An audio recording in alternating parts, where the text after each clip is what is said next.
the normal checklist includes terrific management and great investor syndicate. And those are certainly aspects of both company formation and existing companies that we invest in that we try to address.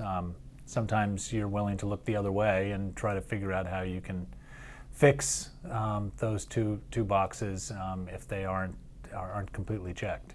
We invest in existing companies, but we also will pull together companies with academic founders, sometimes putting in some of our team members as original management to pull the company together, to pull whether it involves a license from various universities. We're doing one right now that involves universities from the UK, the East Coast of the United States, and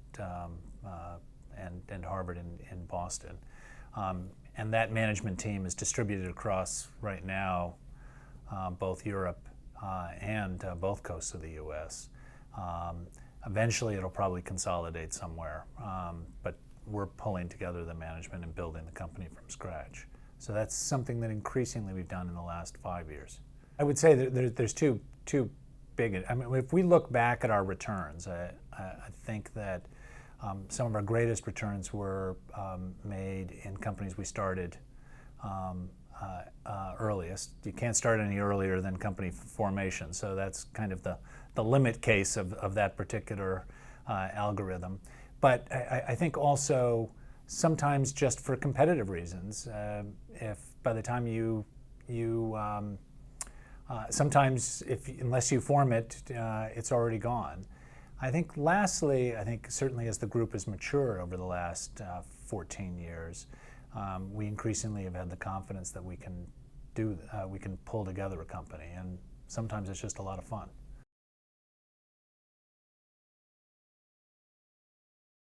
I think if you go back to 2008, I didn't realize it was that long ago, but the industry was still and I'm talking about the biotech industry and the venture-backed biotech industry.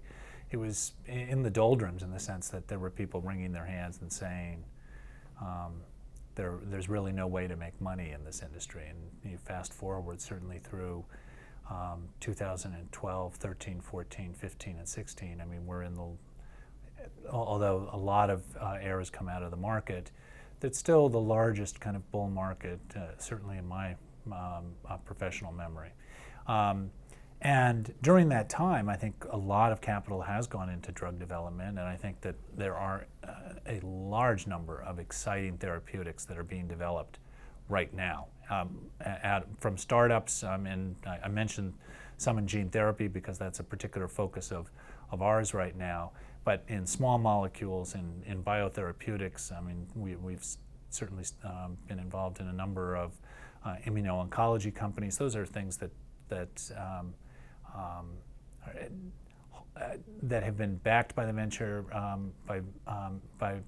venture firms in small companies and are leading to therapeutics that will transform medical care.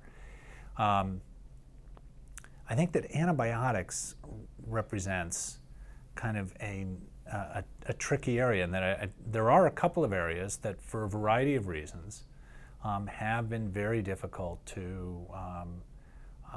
for companies to develop drugs in. And antibiotics has, although there have been, we've had a couple of companies in that area, I think that it is tricky because, and it gets back to one of the reasons we focused on rare diseases early on, is one, it was where we thought we could have an impact, but I think that it was also that we thought, as primarily people with technical backgrounds, that we would be comfortable making technical risks, we'd be comfortable making financial risks. Regulatory risks were not ones that we felt comfortable making, and so we wanted to go into those areas where the FDA was encouraging, I mean, not only encouraging, but extremely helpful in trying to get new therapeutics to patients. And I think the FDA has done a wonderful job. I think that the problem with areas of medicine where large trials are required and where there's no kind of very clear and present danger for a specific disease, it's harder to create kind of that the financing system whereby you have confidence that you can hit the endpoint in a clinical trial and then get approval. So I think that just it provides a lot more uncertainty, and I don't have a great answer to that particular question.